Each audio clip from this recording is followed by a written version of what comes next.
João 9, continua falando do cego.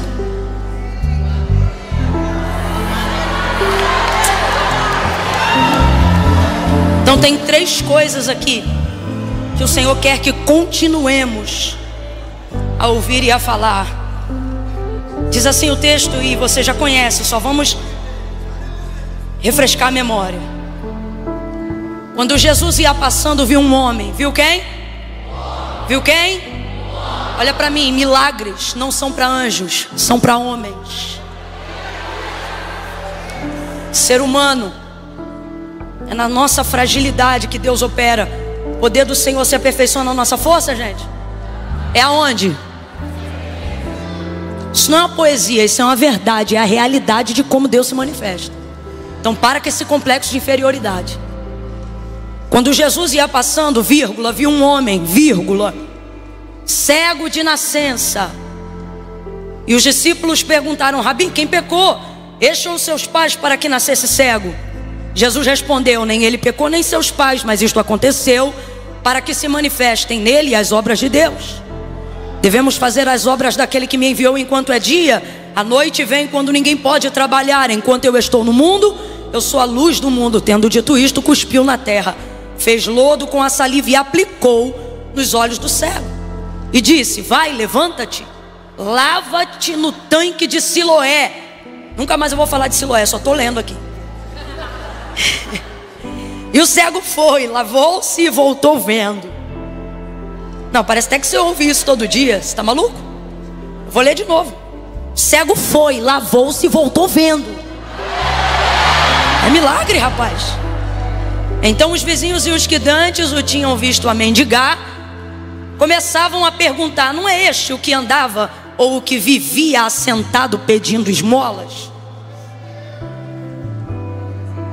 E alguns diziam que era ele, outros diziam: parece com ele, mas ele mesmo dizia: sou eu. Eu gosto dele. Eu gosto dele. Ele não troca de calçada, ele vai para cima. Perguntaram-lhe então: como pois se abriram os teus olhos? E ele respondeu: o homem chamado Jesus. Aleluia! Aleluia! O homem chamado Jesus fez lodo, untou-me os olhos e me disse: vai ao tanque de Siloé, lava-te. Então eu fui, lavei-me e pude ver. Vai comigo para o versículo 24 para a gente encerrar a leitura. Chamaram então pela segunda vez o homem que dantes havia sido cego e disseram a ele: dá glória a Deus, porque sabemos que este que tu dizes que te curou é pecador. E respondeu ele dizendo: se é pecador eu não sei, uma coisa eu sei. Aleluia! Meu Deus! Uma coisa eu sei. Você vai sair daqui com essa certeza de que ninguém pode validar a tua experiência. Você que sabe. Você que sabe. De uma coisa eu sei, que eu era cego e agora eu vejo. Oh glória! Diga amém por essa palavra. Senta dando glória a Deus. Aleluia. Aleluia. Aleluia. Eu quero que você entenda que Jesus não viu um cego, Jesus viu um homem. E eu vou repetir isso 3 vezes porque eu não quero que você esqueça disso nunca mais. Jesus não viu um cego, Jesus viu um homem. Jesus não viu um cego, Jesus viu um homem. Jesus não viu um cego, Jesus viu um homem. Jesus não vê um cracudo, Jesus vê um menino. Jesus não vê uma prostituta, Jesus vê uma mulher. É isso que Jesus vê. Jesus consegue nos olhar acima das máscaras, dos karmas emocionais, dos traumas. Melhor dizendo, fiquei com o karma que Eduardo falou aí. Os discípulos me influenciando, está repreendido. Os traumas. Jesus vê a gente por cima dos traumas, além dos traumas, através dos traumas. Jesus vê a gente por trás de tudo isso. Jesus consegue ver a menina que foi abusada por cima do abuso. Jesus consegue ver isso. Jesus consegue ver o homem honesto que está atrás do cara que está endividado. Jesus consegue ver. Jesus vai ali na Cracolândia, você só vê cracudo, Jesus só vê gente. Jesus olha para onde a gente olha, mas não vê como a gente vê. Você se lembra de Samuel? O profeta Samuel olhando para a aparência dos filhos de Jessé, quando o Senhor disse para ele que o rei de Israel estava na casa de Jessé o belemita. Quando ele entra lá sobre a influência do reinado de Saul, ele vê os filhos fortes, guerreiros, altos, bonitos, e ele pensa, certamente está diante de mim o ungido do Senhor. E quando ele vai preparando o óleo para o consagrar, para ungir aquele que ele pensava que pudesse ser o rei, que Deus iria levantar em Israel, a voz do Senhor bradou no coração do profeta Samuel, e disse o Senhor a Samuel: não! A nenhum desses eu tenho escolhido. Samuel, não te atente para a aparência, não olhe para a estatura. O homem só olha o exterior e ele julga de acordo com o exterior. Ele diz, mas eu, o Senhor, não vejo como vê o homem. Só por isso, irmãos, eu já tenho vontade de glorificar. Só por essa palavra. Eu, o Senhor, não vejo como vê o homem. Eu, o Senhor, não vejo como vê o homem. Eu, o Senhor, não vejo como vê o homem. O homem olha a aparência, mas eu conheço o coração. Eu não vejo só o que carrega por fora. Eu não vejo o desejo de se mostrar do lado de fora. Eu não vejo as falhas somente do lado de fora. Eu não vejo os traumas apenas do lado de fora. Eu não vejo o reflexo que aquilo que te fez mal causou em você e você carrega até hoje. Ele está dizendo, eu garimpo, eu vejo atrás do filtro, eu encontro atrás da máscara. Eu sei por que você é rabugento. Eu sei por que você se tornou uma pessoa desconfiada. Eu sei porque agora você não confia em ninguém. Eu sei porque você tem dificuldade de amar. Eu sei porque você tem dificuldade de começar projetos. Eu sei porque tu tem dificuldade de se membrar em igreja. Mas hoje eu vim te dizer que eu não te vejo como o homem te vê. Eu olho você por dentro. Eu sei aonde está a tua humanidade, a tua fragilidade e as áreas da tua vida em que o meu poder vai entrar e vai aperfeiçoar, e vai corrigir, e vai curar. Não sou eu, Camila, que estou dizendo agora, mas eu estou dando a minha boca a serviço de Deus para que Ele me use na primeira pessoa. Então assim diz o Senhor a você: ei rapaz, ei moça, não te vejo como teu pai te vê. Não te vejo como tua mãe te vê. Ah, Camila, mas a minha mãe tem uma visão ótima a meu respeito. Ainda assim eu não te vejo como ela te vê. Não te vejo diante daquilo que você mostra na sua rede social. Eu te vejo como ninguém vê. Você foge deles, mas não foge de mim. Você esconde deles, mas não esconde de mim. Você mente para eles, mas não mente para mim. Você mente para si, mas não pode mentir para mim. Hoje eu vim nesse culto para te encarar. Hoje eu vim nesse culto para te sondar e para te mostrar que eu te vejo por dentro. E não tem pecado em você que me assuste. Não tem falha em você que me dê vontade de desistir de você. Hoje eu vim te encarar. Estou falando na primeira pessoa, quem está dizendo é Deus.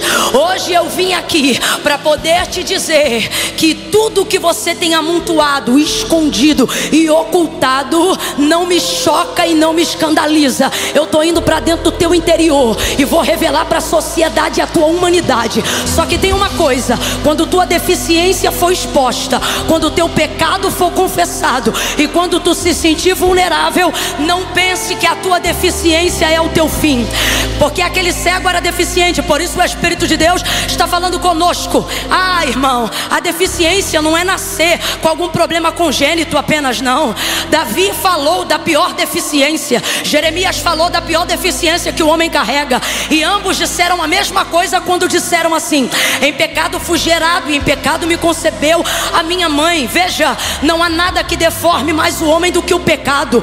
Todos pecaram e destituídos foram da glória de Deus. O que nos enfeia é o pecado. O que nos faz falhar é o pecado. O que tira de nós a força é o pecado. O que não deixa a gente orar como deveria é a culpa pelo pecado, ou a consequência do pecado. O pecado nos afasta de Deus, o pecado nos enfraquece, o pecado rouba de nós o ânimo, o vigor, o pecado retira de nós a autoridade para exercer o poder de Deus. Tudo isso o pecado faz. Então aonde está a maior deformidade? No pecado. Aonde está a maior deficiência? No pecado. Por isso Davi orava e ele dizia: lembra que eu sou pó, eu sou pobre e sou pecador. Mas ele dizia: o Senhor cuida de mim.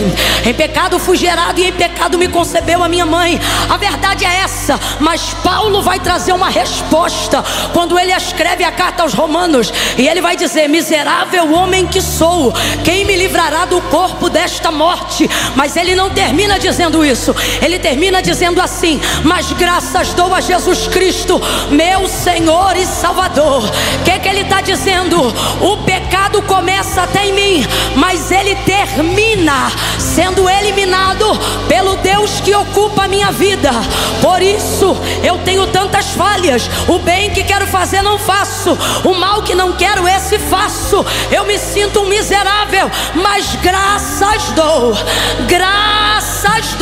a Jesus Cristo nosso Senhor. O que ele está dizendo? Quando vivo eu, vive o pecado em mim, mas quando eu vivo Deus, vive o triunfo do pecado que está em mim. Por isso agora não vivo mais eu, mas Cristo vive em mim. Paulo está dizendo: toda a deficiência de caráter, de espiritualidade e até física pode ser curada em Jesus Cristo, desde que você não tenha medo da confissão, desde que você não tenha medo da exposição, desde que você não tenha medo de ficar vulnerável. O que tem impedido a cura de muitos? A reputação. Eu vou falar porque eu quero ver se você me ouviu. O que é que tem impedido muitos de viverem a cura? O quê? O quê? Tua reputação ultimamente tem valido mais do que o valor que você dá ao seu caráter. Contanto que você fique bem na foto, você vai resolvendo internamente.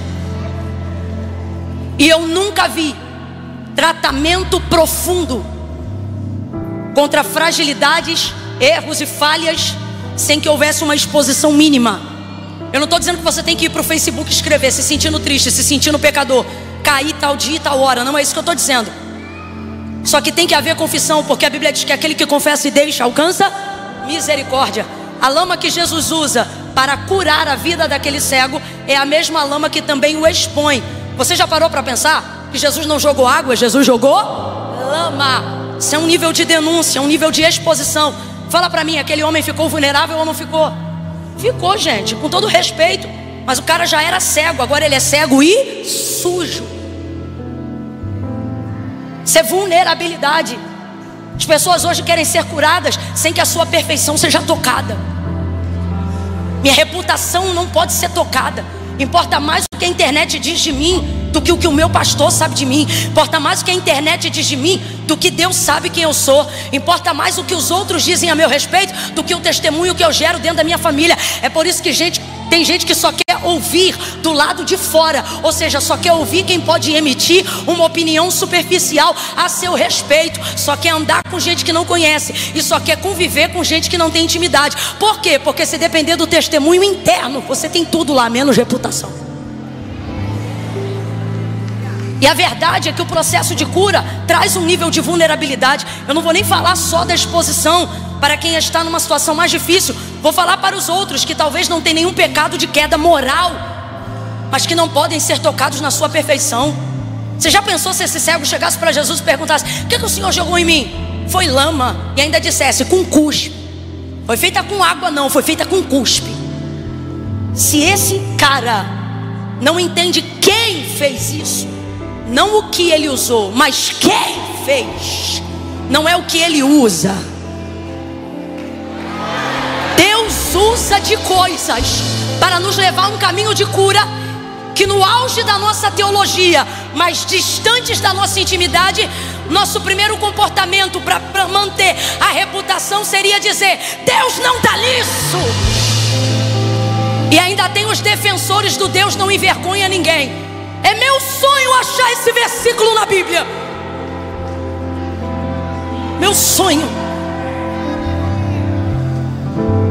Só que Deus nos trouxe aqui nessa noite para dizer: a cura que você procura está no processo que você rejeita.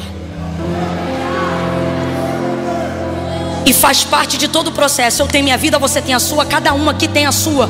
Só que há uma coisa em comum entre todos os processos. E o que? Se vai haver honra, se vai haver cura, se vai haver testemunho, haverá quebrantamento. Haverá necessidade de subordinar o espírito. Haverá necessidade de você ficar temporariamente vulnerável. Relacionamentos paternos e maternos não vão ser curados com língua estranha. Vão ser curados quando o pai tiver coragem de baixar um pouquinho a reputação e pedir perdão para o filho, e reconhecer que errou em algumas coisas. Mas a autarquia paterna não admite vulnerabilidade diante do filho, porque a escola dos teus pais ensinou que filho se quebra na pancada. Só que você pertence a outra geração, e nesta noite o Senhor está te dizendo: vulnerabiliza você, fica vulnerável você, que eu quebranto ele.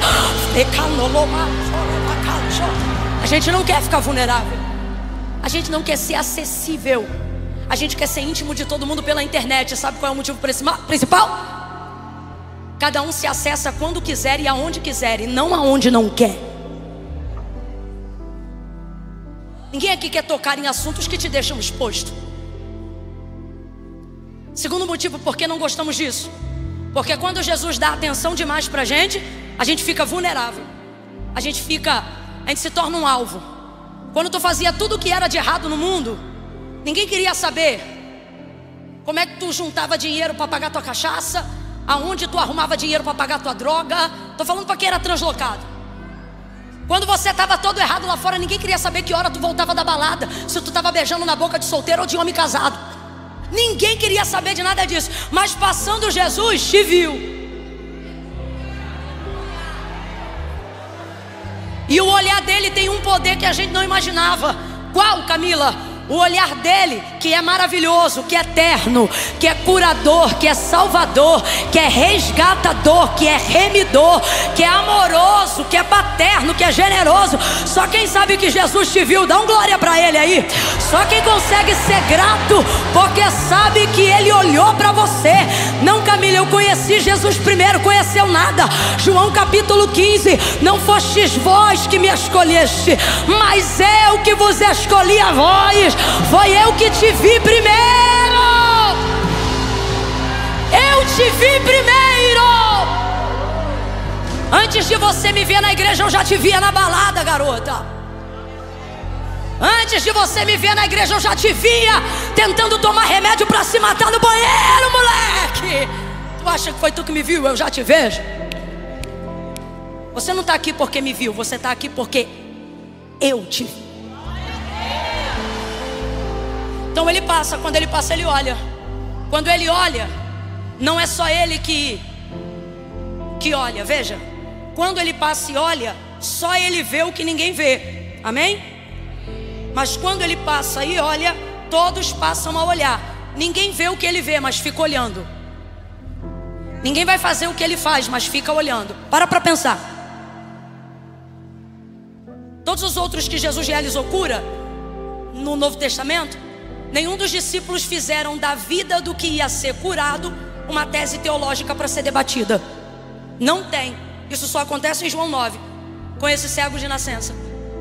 Ocorre que quando Jesus para e fica olhando ele, isso chama a atenção dos discípulos, porque eles não entendem porque aquele homem, que na visão deles é tão somente um cego, recebeu tanta atenção de Jesus.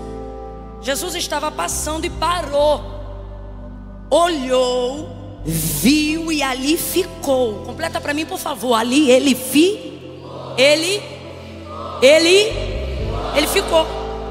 ali olhando. Então os discípulos começaram a perguntar: Rabi, quem pecou? Ele ou os seus pais para que nascesse cego? Olha para o teu irmão e fala assim: nada a ver. Não, você não falou. Olha para o teu irmão e diga: nada a ver. Nada a ver, nada a ver. Isso era só especulação. Olha para mim. Tu acha de verdade que eles estão preocupados com a vida do cego? Então nada. o cego só virou motivo de especulação porque ele atraiu, abre aspas, demasiadamente, fecha aspas, a atenção de Jesus. Por que eles não fizeram perguntas sobre outras pessoas que tinham deficiência? Por que eles nunca fizeram essas perguntas quando estavam a sós com Jesus, tendo oportunidade para conhecerem melhor a lei, os profetas e a revelação da graça? Mas não. Agora que Jesus parou para olhar o cego, começa a enquete, começa o debate, começa as perguntas. E aparentemente quem vê alguém perguntando o que eles estão perguntando pode até pensar que eles estão interessados na vida do cego, mas não estão não. O que eles estão tentando entender é qual é o interesse de Jesus na vida desse deficiente. Eu quero que você entenda isso. Duas coisas acontecem quando você tem a atenção de Jesus. A primeira é a melhor do mundo. Qual? Saber que Ele está parado na tua. Mano, fala sério. Só quem já entrou numa rua depois de um culto como esse e sentiu os demônios fugindo. E não é por causa da tua estatura, nem pelo que tu tem na conta. Não, é porque você entrou e todo mundo percebeu. O mundo espiritual percebeu. Olha lá quem vem com ele, quem anda com ele, olha lá. Olha lá quando é que ele vem, olha lá. Saiu de cabeça baixa e tá voltando pra casa dando rajada de língua estranha no meio do caminho. Aí o povo olha, não vê relevância. Você não tem milhões de seguidores no Instagram, você não é uma pessoa bombada no YouTube, você ainda está pelejando um lugar de estabilidade financeira na sociedade, mas você tem um respaldo que não vem de você, mas tem a garantia de quem respalda. Há um senso de empoderamento. Não é arrogância não, é revestimento, é poder do alto. As pessoas olham e elas dizem: eu percebo que você tem algo diferente. E todo crente responde: é Jesus, é Jesus. Ele olha para mim, Ele come comigo, Ele senta comigo. Quando eu durmo, Ele fica acordado me olhando. Ele anda comigo no ônibus, Ele vai comigo a pé, Ele anda comigo de carro. Desde que Ele parou e me viu, nunca mais Ele deixou de me olhar. Eis que não tosquenejará, nem dormitará o guarda de Israel. O Senhor é quem te guarda, Ele é a tua sombra, a tua direita. Por isso o sol não te molesta de dia, nem a lua de noite. É Ele quem te guarda. Ele guarda a tua entrada, Ele guarda a tua saída, desde agora e para sempre. Jesus me viu. Isso é maravilhoso, amém ou não amém? Amém ou não amém? Isso é maravilhoso, essa é a parte boa, mas vem uma outra parte. O olhar de Jesus não atrai só a sua comoção, a sua curiosidade, a sua alegria, a sua cura, porque tudo isso o olhar de Jesus atrai. É Jesus olhar pra gente, a família começa a consertar, a vida começa a melhorar, o pecado começa a sair, a deformidade começa a desaparecer, a vida santa começa a entrar, o poder de Deus começa a se manifestar. Eita glória! Essa é a parte boa. Mas qual é a outra parte, Camila? A outra parte é essa aí que esse homem está vivendo agora. Quando ele te olha, ele atrai para você mais atenção do que você gostaria de ter. O que isso significa? Significa que se Jesus te olhou, mais gente que nem te notava, que nem sabia da tua existência. Lembra daquela galera que quando o teu nariz estava encharcado numa fileira, não queria nem saber com o que tu pagou? Essa gente agora passa a sair mais cedo de casa só para ver se consegue acompanhar onde tu vai. Gente que quando tu estava com a vida perdida, sem esperança, sem rumo, gente que não te mandava um WhatsApp, mesmo que você ficasse 7 dias sem aparecer em determinado lugar, essa gente começa a pipocar. Agora não se espante. Sabe quem mais pipoca? Quem anda com Jesus. E eu vim pregar a verdade, que eu não sou de mentira. Os primeiros que mais ficam inquietos e começam a especular sobre a sua vida são os que andam com Ele.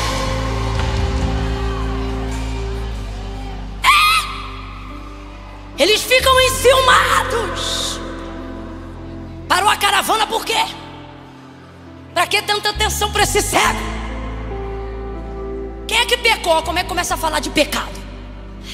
Foi ele, foi os pais. Aí Jesus está dizendo: isso aqui não é sobre pecado não, é sobre a minha glória. Só que as pessoas olham para você e não conseguem entender. Como é que no meio de tanta coisa ruim vai ter glória? Como é que no meio de tanta esmola vai ter glória? Como é que caído onde estava, vindo da onde veio, vai ter glória? E tá Jesus parado te olhando. É muito bom quando Jesus te olha, mas eu preciso te preparar para isso a partir de hoje. A quantidade de olhares que passaram a te olhar depois que Jesus te viu, e a quantidade de atenção desnecessária que você passou a ter, não é alvo de murmuração. Para de reclamar porque virou crente. Para de falar dos irmãos da igreja. Jesus me trouxe hoje aqui para dizer: isso é a prova de que eu estou parado na tua. Eles só falam de você porque estão vendo que eu não parei de olhar para você. É por isso que de um tempo para cá tu é a conversa do almoço, e depois que o culto acaba eles comem pizza com seu nome, e eles falam de você continuamente. É você no almoço, é você na janta.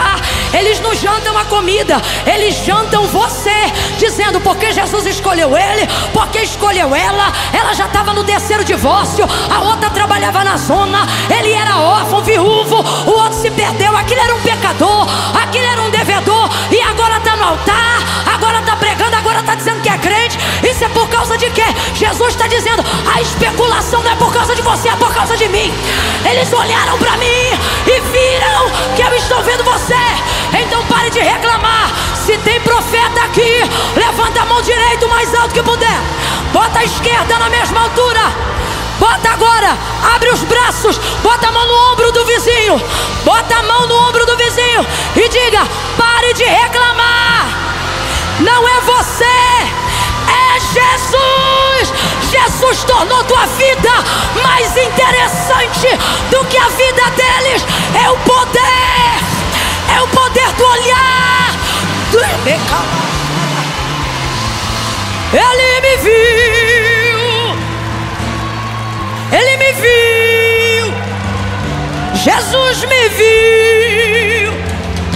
Você não viu, mas ele viu.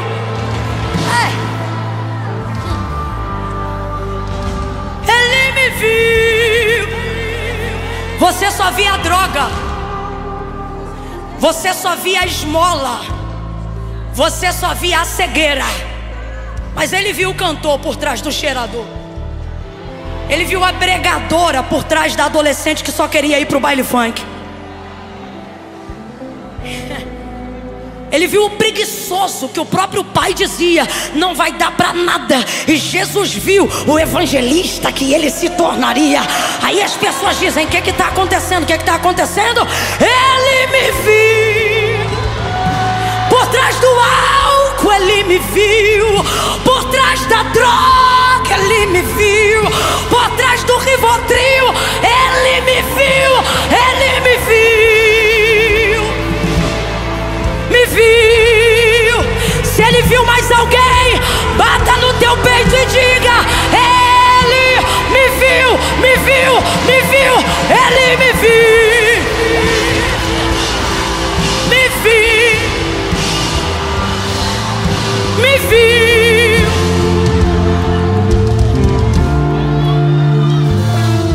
Viu em mim o que ninguém via.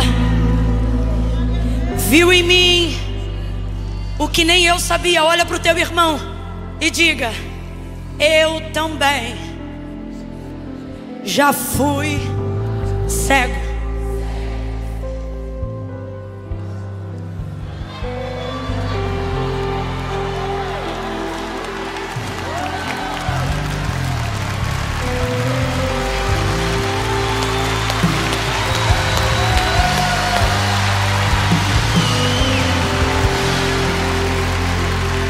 Não foi a minha deficiência que me trouxe até aqui, foi a eficiência do olhar de Jesus.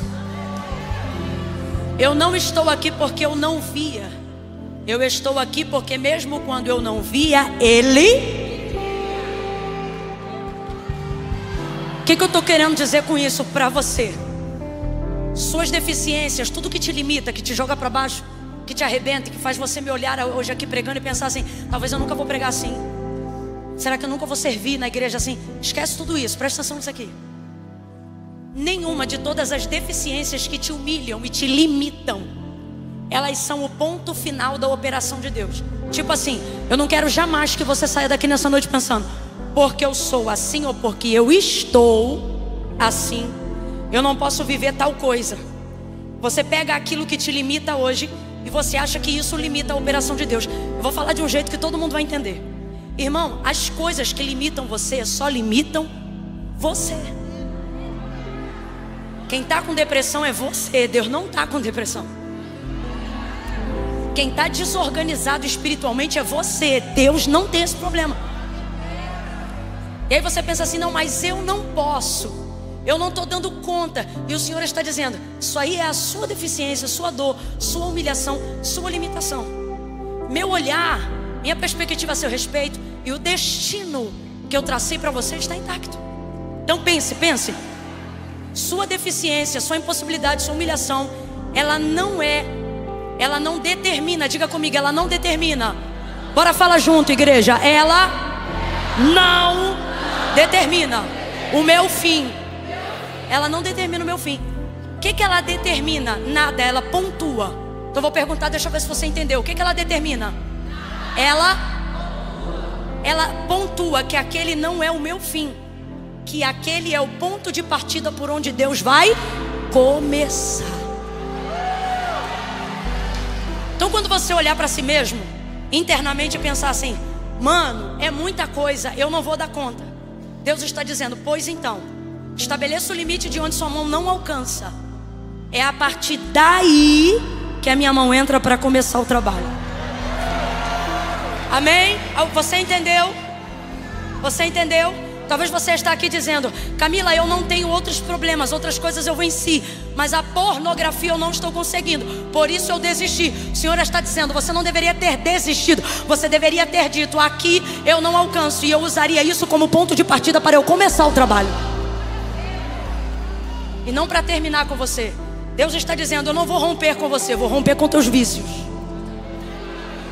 Eu não vou romper com você, eu vou romper com a tua deficiência. Aí ele cospe, faz a lama, unta nos olhos do cego e deixa ele vulnerável, exposto, e dá para ele o caminho de onde ele se lavaria. E como eu já disse, eu não vou falar de Siloé nunca mais na minha vida, mas vou falar rapidinho da água. Ele se lava, ele vai ao tanque. Como é que ele vai? Cheio de lama. Vamos lá? Como é que ele vai? Quando você está mais próximo da sua realização, da conclusão do seu milagre, esse será o momento de maior ardor da sua exposição, da sua vulnerabilidade. Todas as vezes que você se sentir, ou que você sentisse demasiadamente afetado por pessoas e circunstâncias, é porque você está trafegando muito perto da realização e da conclusão do processo. Você está muito perto da conclusão do processo. Érica, assim diz o Senhor: você está muito perto da conclusão do processo. Você está muito perto da conclusão do processo. Essa fornalha está quente. O nível da acusação e da afronta dos teus inimigos aumentou porque você está muito perto.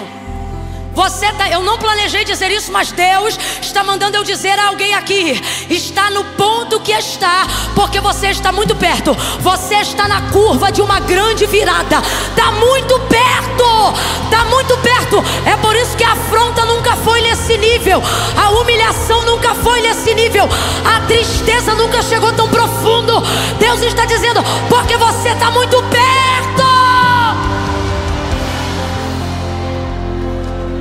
Por que ele estava muito perto? Porque Jesus jogou a lama e para ele ser curado só faltava jogar água. Agora, se você está acompanhando o texto desde a hora que o pastor Eduardo começou a pregar, você vai se lembrar de uma coisa: quem jogou a lama nele? Vamos lá, quem jogou a lama nele?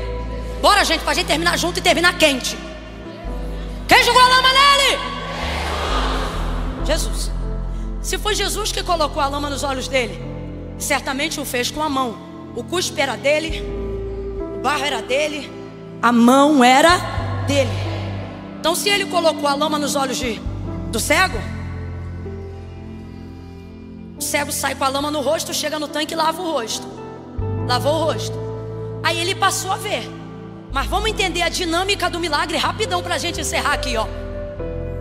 Quando perguntam para ele assim: diga aí, como você diz que foi curado?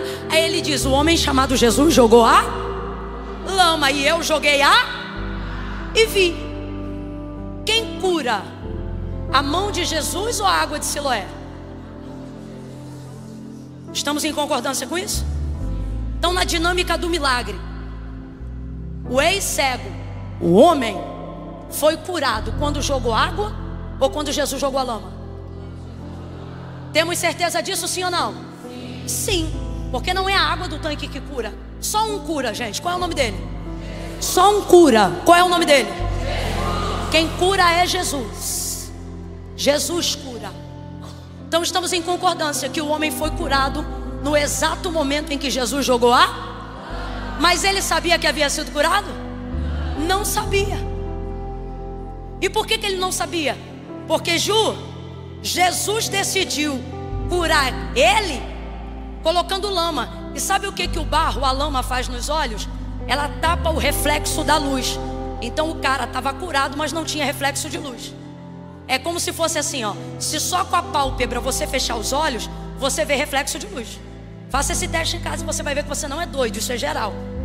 Você pode fechar os olhos e ficar com a luz acesa. Se apagar, você vai saber que apagou. A pálpebra não é o suficiente para impedir o reflexo de luz na sua visão. Quem está entendendo, diga amém. Aquele cara que nunca viu teria reflexo de luz se Jesus só tivesse imposto a mão sobre ele e tirado. Na hora, ele saberia que as mãos de Jesus o curou. Mas Jesus calhou de curar o homem jogando. Rapaz, Jesus não é mole. Jesus pega a lama e joga. Agora vamos lá, você concordou e entendeu o texto comigo. O homem já está curado, sim ou não? Já está curado, sim ou não? Mas ele sabe que está curado? E se eu te disser? Ei! Eu estou sentindo uma graça de Deus tão grande aqui, que o que você pede, que o que você tem clamado, que o que você tem buscado, e que aquela obra é impossível, que só Deus podia fazer. E se eu te disser que Ele está se apresentando diante de nós por esta palavra no dia 31, último dia de julho, para dizer: já está pronto, já está pronto, já está pronto, já está com você, o milagre já está com você.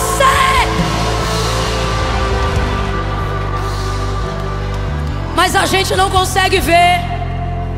Agora, pasme, senhoras e senhores, por que a gente não consegue ver? Porque ele disse: vai no tanque e lava. Então assim, o irmão aqui, ó, já está curado, mas não está celebrando. Já está curado, mas não está alegre. Já está curado, mas não está feliz. Já está curado, mas ainda não se realizou. E por que não? Porque ele não sabe. Ele não sabe. Quando ele vai saber? Trocando para miúdos? Quando ele fizer a parte dele. Perguntaram para ele: como você foi curado? Aí ele disse: o homem chamado Jesus jogou lama e eu joguei água. O que ele está dizendo? A lama é com ele, mas a água é comigo. Você está hoje aqui dizendo: faz, Jesus. Jesus está dizendo: eu fiz, você só não vê porque não faz tua parte. Está aí, mas você não acessa. Eita! Olha para alguém e diz: está aí. Não, você não falou, não me irrita não, eu estou tão de boa. Olha para alguém aí e diz: está aí. Abre a boca e diz: está aí. Está aí. Acessa, toma posse do teu milagre. Vai se lavar, vai se lavar, faz a tua parte, vai agradecer, vai dar um culto de ações de graça, vai dizer o que Jesus fez na tua vida. Ele vai no tanque e ele se lava. Ele se lava. E quando ele se lava, eu tenho para mim que a primeira coisa que ele viu foi ele mesmo. Primeiro porque ninguém é maior alvo do nosso interesse do que a gente mesmo. Você pode ter saído de casa todo arrumado, bonitinho. Se tu passar na frente de um espelho, você se vê de novo. É involuntário. Passou na frente de um espelho e você vai se olhar. Eu tenho para mim que o reflexo da luz que bate no tanque, porque era dia. Jesus diz: convém fazer as obras que o meu Pai me enviou a fazer enquanto é dia. Então era dia. O reflexo das águas transmite tudo o que reflete. Tanto é que chamamos no movimento da lua batendo no mar como espelho d'água. A capacidade que a iluminação tem de refletir tudo aquilo que vai para cima da água. Eu imagino que enquanto ele lavava, aquela água se batia. Sou eu que estou falando isso. A água se batia e ela foi parando e ele foi limpando. E à medida que ele foi limpando, ele foi vendo alguns reflexos em cima da água. E eu tenho para mim que a primeira coisa que ele viu quando Jesus o curou foi ele mesmo. Porque se tem uma das coisas que provam o quanto fomos curados por Jesus, não é a capacidade que temos de ver a lama no outro, é a capacidade que temos de tirar a lama da gente. E ao tirar a lama da gente, a primeira coisa que a gente enxerga não é o outro, é a gente. É como nós éramos cegos. Então eu tenho pra mim que a primeira coisa que ele viu, isso sou eu que estou falando, Camila, tenho pra mim que a primeira coisa que ele viu foi a sobrancelha dele, foi a boca dele, foi a cabeça dele. Se fosse muito grande, ele disse: deve ser do norte aqui de Jerusalém. Eu estou brincando. Tem nordestino aí? Não é assim que nordestino se apresenta. Tem nordestino aí? Aí tem. Eu amo. Grande! Lá no Nordeste, num culto como esse, quando Deus é adorado, o povo grita: Ele é grande! Eu amo. Então eu tenho para mim que ele se viu, saiu dali e começou a caminhar. E os vizinhos começam a se acotovelar. As pessoas que viram ele nascer começam a dizer: rapaz, olha ali, não parece aquele homem que era cego? Mais do que isso, perdão, não é isso que o texto diz. Olha ali, não é aquele que pedia esmola? Os discípulos olham para o que ele tinha, a sociedade olha para o que ele fazia. Só Jesus o via como realmente ele era. Irmãos, a vida é assim. Os religiosos olham para o que a gente tem, a sociedade olha para o que a gente faz. Só Jesus vê quem a gente realmente é. Mano, vamos supor que esse cara tivesse uns 40 anos de idade. Vamos supor. Quem estava ali viu ele nascer, viu ele crescer. É todo mundo povo. Nesse mundo globalizado que a gente pega uma passagem de avião e em poucas horas a gente está em outro lugar, não. Estou falando de nascer num lugar, crescer num lugar, abrir empresa num lugar, criar filho num lugar. Então esse homem, ele era muito conhecido. Todo mundo sabia que ele era cego desde nascença, porque viu ele crescer lá. Rapaz, imagina que você viu uma pessoa que nasceu cega, ser cega a vida toda, e de repente você olhar para ela e no lugar do globo ocular a retina está perfeita e você percebe que ela está enxergando. Cabe falar do que ele fazia? O assombro maior deveria ser o nível de transformação que ele viveu. Olha, não é aquele que nasceu cego, mas não, o homem está vendo, mas só conseguiam continuar falando daquilo que ele fazia. Não se espante, a sociedade vai fazer de tudo para descredibilizar, inviabilizar, descreditar da experiência de transformação que você viveu com Jesus. Não espere que quem não estava onde você esteve, que quem não ouviu o que você ouviu, que quem não sentiu o que você sentiu, que quem não viveu o que você viveu, valide as experiências que só você e Deus sabem que vocês viveram. Pare de buscar no público o apoio de quem te conheceu no privado. É para você pegar a tua experiência e tornar pública. Não é para você esperar o público reconhecer para você evidenciar. Tá entendendo o que Deus está falando aqui? Vou falar rasgado que é para todo mundo conhecer. Você sabe por que um monte de gente meia boca, mal acabada, quer ir para a rede social, TV aberta, programa de tudo que é bobagem para querer dizer como é que o crente vive, como é que é a vida devocional da igreja, como é que é pastor e como é que é crente, porque muitas vezes não abrimos a nossa boca para evidenciar publicamente as experiências que tivemos com Deus. A gente fica deixando quem teve uma experiência medíocre, mediana, passou uma temporada na igreja, mas nunca foi crente, batizou, mas depois desviou, gente que só fazia o que era errado, não conseguiu vencer o pecado. Aí esse povo vai lá para fora para poder dizer que isso tudo é mentira, que nada funciona. E por que não funciona na boca deles? Porque não funcionou para eles. Aí eles pegam a experiência deles de não rompimento, a experiência deles de não humilhação, a experiência deles de não subordinação à autoridade, a experiência deles de não transformação genuína do Evangelho de Cristo, e vão para lá dizer que é isso. E por que eles ganham voz? Ah, porque o mundo jaz no maligno? Também, mas não é só por isso não. É porque muitas vezes quem viveu a experiência na veia, quem fumava e não fuma mais, quem bebia e não bebe mais, quem fazia o que era errado e não faz mais, quem era triste e não é mais, fica de boca fechada. Pois é por isso que eu gosto desse cego, porque ele não é de conversa fiada. Ele não é aquele homem que depois que vive a sua experiência fica com vergonha de falar do que viveu, dizendo assim: ah, eu não vou entrar em confusão não, ah, é melhor deixar isso pra lá, problema é de cada um. Problema é de cada um não. Deus me trouxe hoje aqui para te lembrar o que Ele disse quando você ainda era cego. Ele disse: isso não foi pecado, isso aconteceu para a minha glória. Então a pergunta é: o que você está fazendo com a minha glória? Está deixando essa gente ir falar um monte de baboseira na internet porque você tem vergonha de fazer live? Pois abra essa boca e diga: eu era cego, mas agora eu vejo, porque o Evangelho é verdade. Jesus transforma de verdade.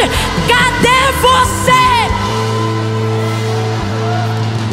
Cadê você?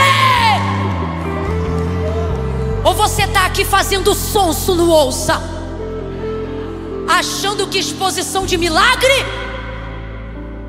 é só para pastor André Valadão, para pastor André Fernandes, para Silas Malafaia, para Eduardo Gonçalves, para os homens e mulheres de Deus que têm buscado fazer a diferença? Pois eu vou lhe dizer, e quem está lhe dizendo sou eu mesmo: pare de ser sonso. Você também tem uma experiência. Que covarde é essa? Ah, é que eu não gosto de confusão. Quem foi exposto como você foi um dia, não tinha que ter vergonha, era de nada, principalmente de contar o teu milagre. Deus está mandando eu falar para alguém aqui: quando o vômito da tua boca era limpo com um cachorro na calçada, tu não tinha vergonha. Aí agora quer dizer que tua reputação está calando tua boca? Cuidado para Deus não levantar um negócio para você entender que mais vale o que Ele diz a teu respeito do que o que as pessoas sabem sobre você. Rapaz, a sociedade, de vez encarar o milagre, não, começa a falar dele. E outra, não fala dele para ele, fala dele um para o outro. Pois eu te digo que debaixo da autoridade da verdade você vai entrar em conversas que não foi convidado, e a autoridade vai ser sua. Quando tu vê o zuzuzum, zuzum, zuzum, zuzum, zuzuzum, zuzum, ó o zuzuzum, olha lá, não parece aquele que era cego? Perdão, não parece aquele que pedia esmola? Ah, não é aquele que mendigava, não é aquele que mendigava? Rapaz, ele de longe, ele ouve: sou eu! Ah, não. Ah, não. Meu Deus. Ah, não, me ajuda, me ajuda. Pega na mão suada e fria desse irmão aí, vai. Pega, não pergunta se conhece não, só pega. Ousadia, vambora, começa a experimentar um pouco de coragem. Começa a experimentar um pouco de coragem. Não deixa a cara fechada dele te intimidar não. Cata a mão de alguém aí agora. Sacode essa pessoa e diz: pra cima, pra cima. Abre a tua boca e conta a tua experiência. Não troca de calçada, vai pra cima. Vai pra cima. Dá um salto dessa cadeira. Pra cima. Dá um salto dessa cadeira. Pra cima.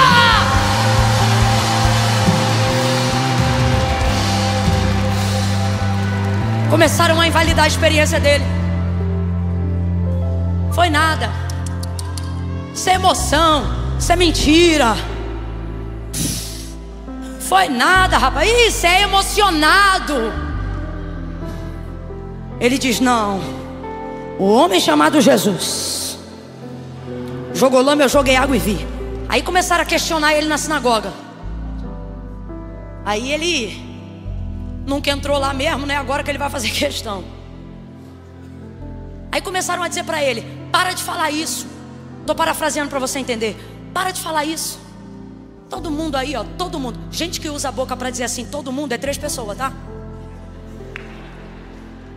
Quando você vê alguém falando assim: menina, todo mundo me ligou, 3 pessoas. Garota, tá todo mundo falando. 3 pessoas. 3 pessoas. Todo mundo falando isso, todo mundo falando aquilo. Tá todo mundo falando que esse homem aí, ó. Aí ele diz assim: olha, se ele é pecador ou não, eu não sei. O que ele está dizendo? Quem fala do que não sabe são vocês. Eu só vim falar do que eu vivi. Rapaz, isso é um tapa sem luva de pelica na cara da sociedade.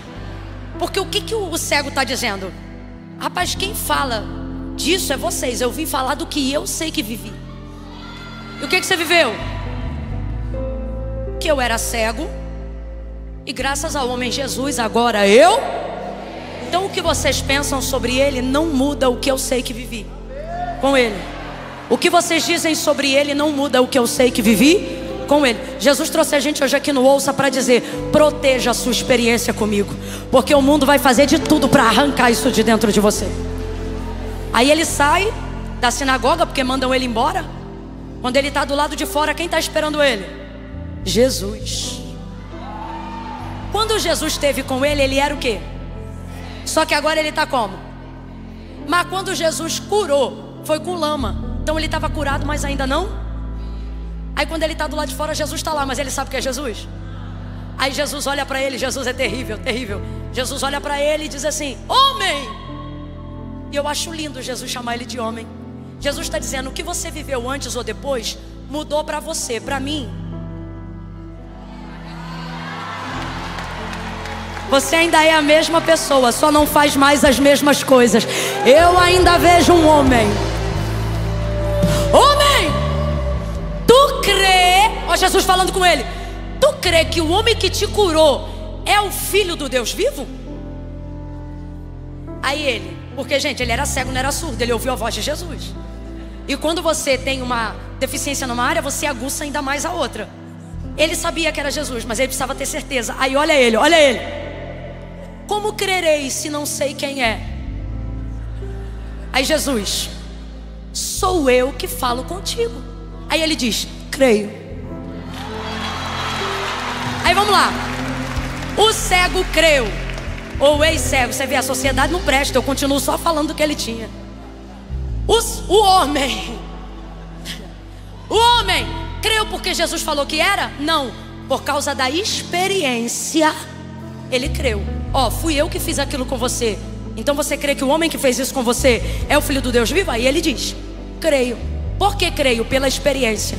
Jesus está dizendo: você vai viver ainda as maiores experiências da sua vida quando aprender a validar e a proteger as primeiras que você viveu com ele.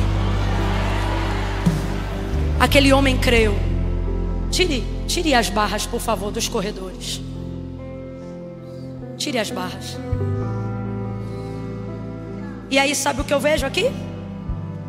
Que quando o homem não via ele, Jesus já o... Mas agora que ele vê, ele tem que reconhecer que Jesus é. Olha para mim. Você não via ele quando ele já te via, mas agora que você o vê e sabe que aquele livramento foi ele que deu, sabe que quem te trouxe até esse dia chamado hoje foi ele. Jesus está dizendo: agora que você vê, está na hora de você reconhecer que eu sou o Filho de Deus. Então a pergunta é: vai ficar aí ou vai confessar a tua fé hoje? Eu quero chamar diante do altar de Deus agora você que se afastou dos caminhos do Senhor, você que reconhece, oh glória, que não via, mas hoje você vê. Foi Deus que me trouxe até esse dia. Foi Jesus que me preservou para que eu pudesse retornar. Eu vou contar de 1 a 3 agora, e quando eu disser 3, você vai tomar impulso e vai sair dessa cadeira e vai vir aqui no altar. Camila, é comigo. Essa palavra aí fechou para me trazer de volta. Agora eu vejo, e agora eu reconheço que eu não posso ficar nem mais um dia distante da presença do Senhor. É 1, tenha coragem, tenha coragem. É 2, Camila, sou eu, é você. 2,5. Tira o pé do chão e vem. Não olha para o que a sociedade está falando, não olha para o que os outros vão dizer. Venha e viva a sua experiência com Ele. Saia do seu lugar e diga: agora eu vejo, agora eu vejo e reconheço que Tu és o Filho do Deus vivo. Vem, vem,